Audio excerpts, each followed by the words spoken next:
Ja, es ist ganz vergnügt, wenn man ihm den Rücken wäscht.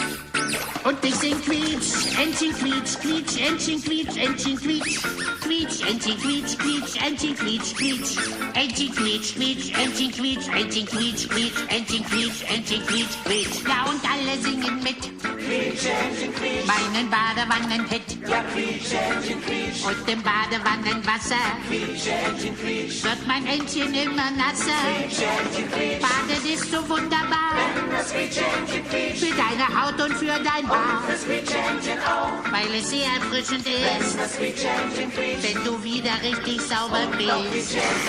Entchen quietsch, Entchen quietsch, quietsch, Entchen quietsch, Entchen quietsch, quietsch, Entchen quietsch, quietsch, Entchen quietsch, quietsch, Entchen quietsch, quietsch, Entchen quietsch, Entchen quietsch, quietsch, Entchen quietsch, Entchen quietsch, quietsch. Eine Schaumkrone tut den Augen nicht grad gut. Quietsch, Entchen quietsch. Der Griesgram aber lacht, wenn der Schaum dich weinen macht. Baden ist so schön. Wasch die Flossen und die Zähne. Und denk daran, dass ich beim Waschen Seifenblasen zählen lassen. 1, 2, 3, 4.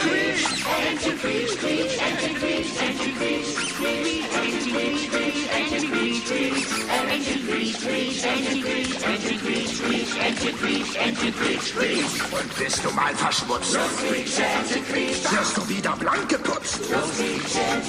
Nach der Schuttverstandsmethode. Baden ist ganz groß in Mode. Putz dich einmal täglich raus und schon siehst du besser. Willst du dich am Schaumbad strecken?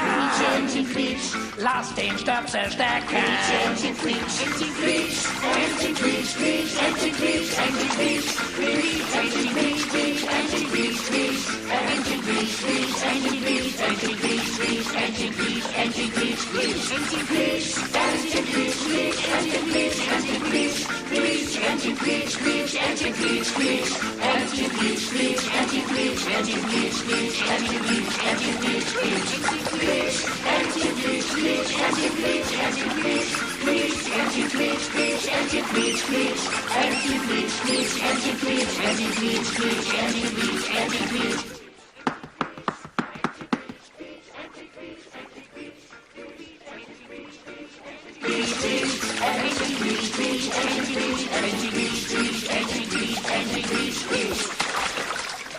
So, die sind alle sauber.